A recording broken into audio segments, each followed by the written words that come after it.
welcome back to Zoom In. Today's guest is Darren Coleman. Darren Coleman is the managing consultant at Wavelength Marketing, and he has over 20 years of branding experience and has worked across Europe, Middle East, Southeast Asia, and Japan. Some clients include PepsiCo, Dubai Properties Group, Orange, Goldman Sachs, and Johnson & Johnson. He's also the author of Building Brand Experiences, a practical guide to retaining brand relevance. Welcome, Darren. How are you doing today? Yeah, morning, Salim. Yeah, very well, thank you. How's it going? Good. Sort of getting used to the whole situation. We were just talking a little bit earlier just now before I turned on the recording. I know that you do a lot of traveling for your job, and you've been in contact with a lot of different brands. I'm wondering, what are some of the different approaches brands are taking to the pandemic, and are there any differences across different markets or regions? I think a lot of the changes are a symptom of regional culture. So, for example, our clients in Southeast Asia, one, they've had the benefit of being exposed to things like this in some ways before, so they were quite mindful. But also as well, culturally in Asia, people tend to wear masks, not necessarily to protect themselves, but to prevent the transmission to other people. So that ties in with this kind of like cultural norm. So we're tending to see that clients have been slightly better prepared, possibly than other regions such as the Middle East, and I would hasten to add Europe as well. So their mentality has been slightly more responsive, and we're seeing that in South Korea, Taiwan, and Vietnam has managed to respond very well.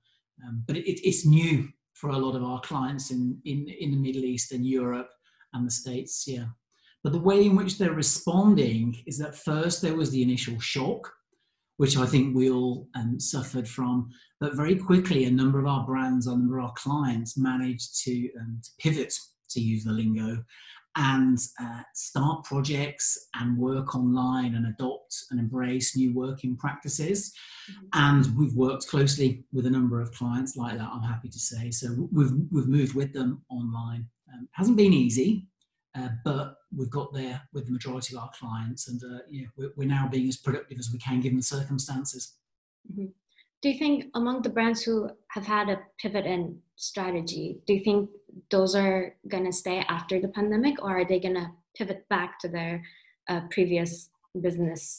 It's an interesting question. I think it's hard to say the percentage, but I think a number will move more towards a blended work experience for their client, for their employees.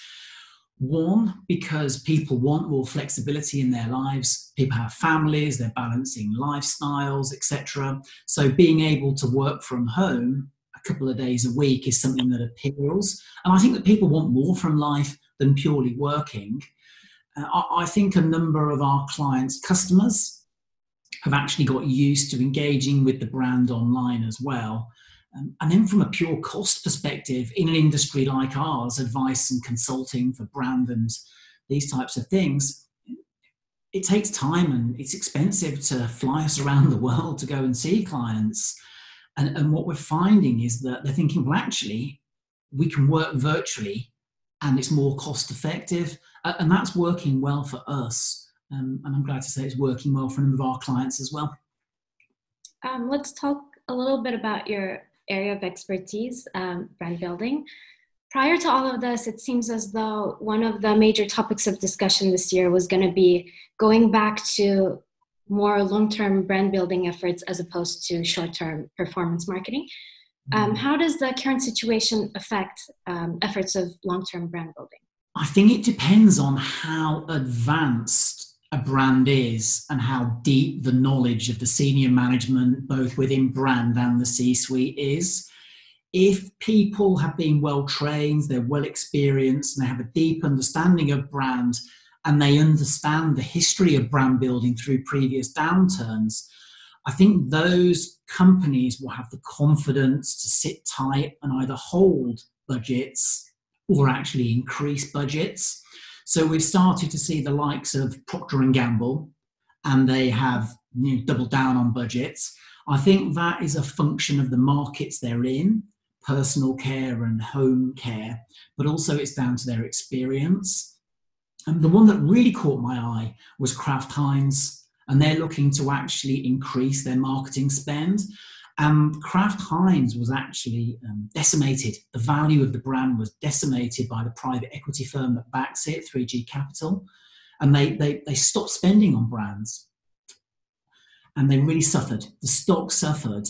So they've started to reinvest in brands, and the value is coming back. And I think if brands like Kraft Heinz are sitting tight and investing, it's a valuable lesson for us all.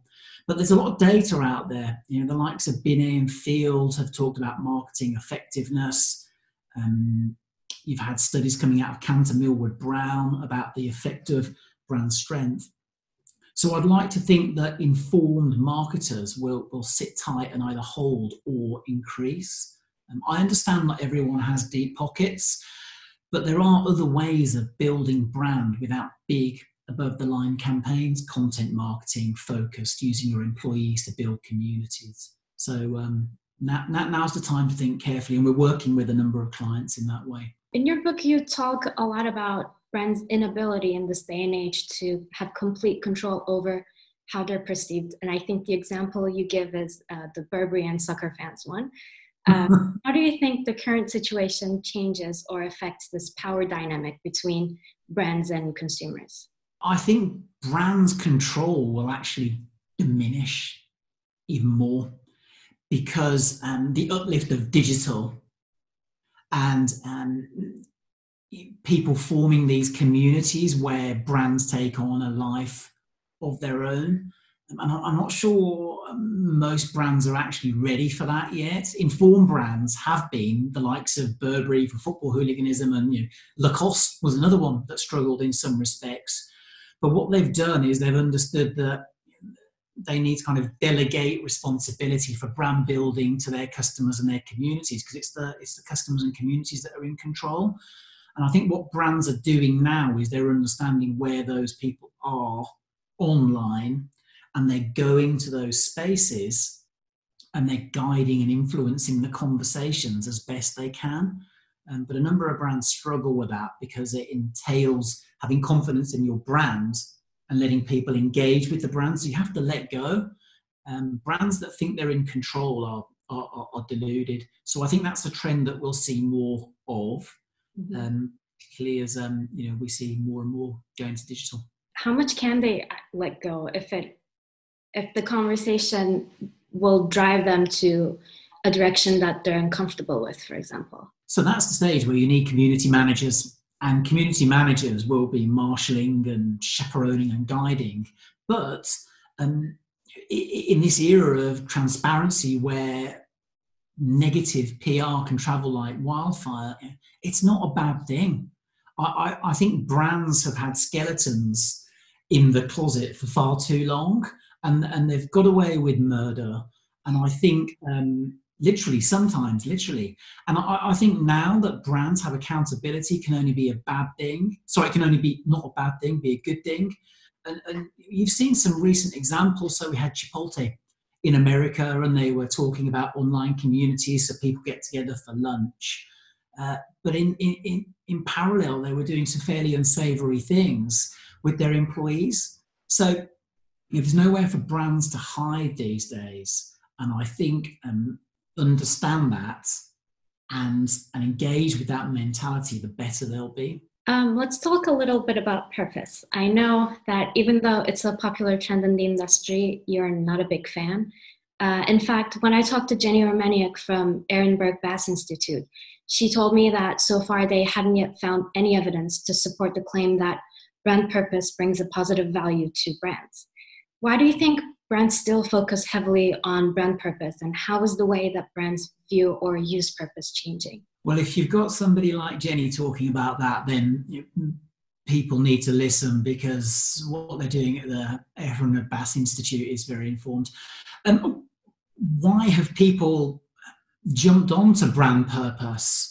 I've got a slightly sinister view, to be honest with you, and I think agencies are in a large way responsible and culpable, because agencies have got mouths to feed and they need to come up with these new ideas. And the appeal based on Simon Sinek's work of purpose, is intrinsically appealing, giving brands a purpose of why they exist, and that can draw people in. So I think naturally people have found the concept magnetic. But at the flip side, I think what's happening is that brands operate using a lot of intangible, abstract ideas such as values, personality, and purpose is one of them.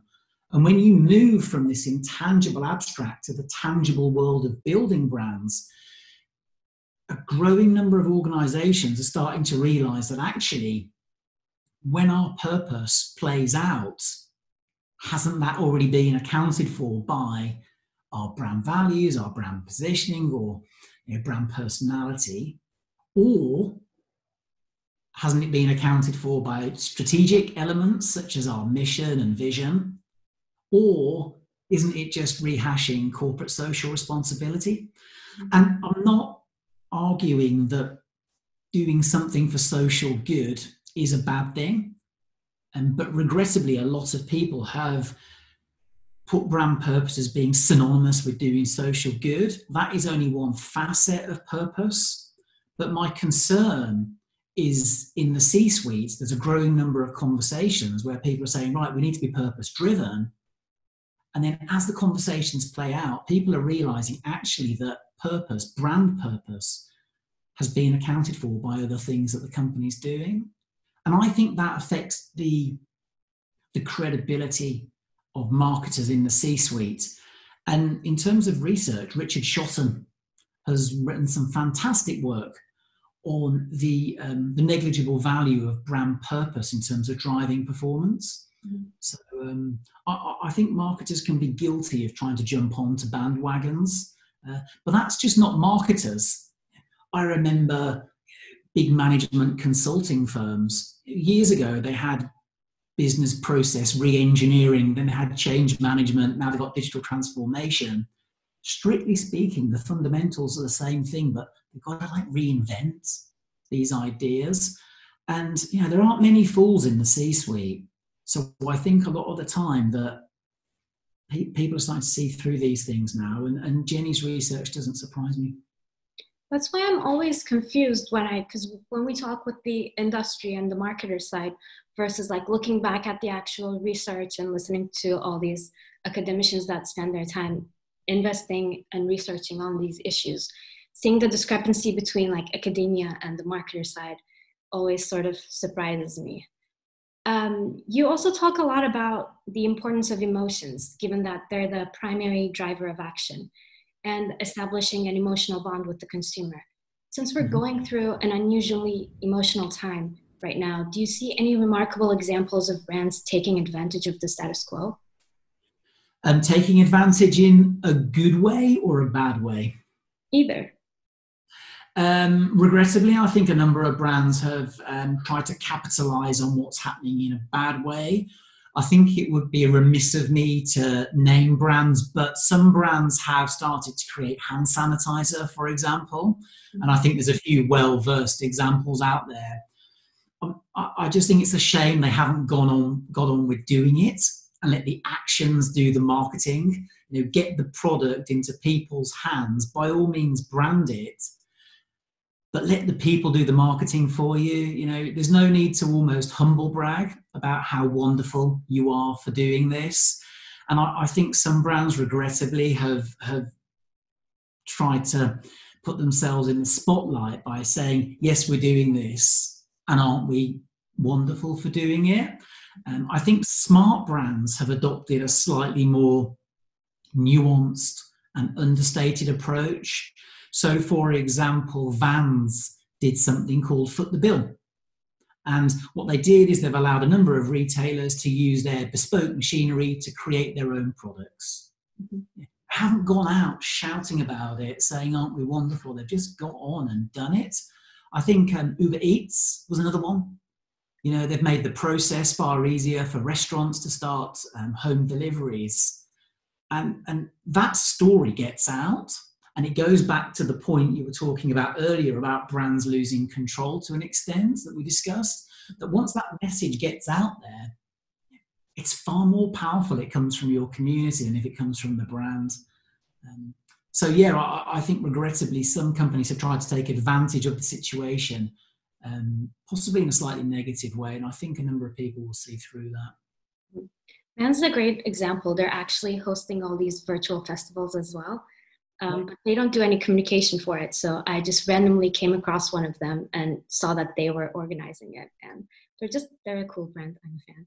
Yeah, I mean, I'm not sure if you're familiar with the brand, the Hacienda. It's involved with the club scene in the UK, and they did an event online the last bank holiday here. And I think they had over, so we got 1.2 million views or something over the space of the day. And it just really took hold. So yeah. Well, thank you so much for your time. This was a lovely chat. And hopefully we'll see you in November in Istanbul if everything kind of resembles not the normal anytime soon. Yeah, great. Okay, well, thanks for your time. Take care, okay?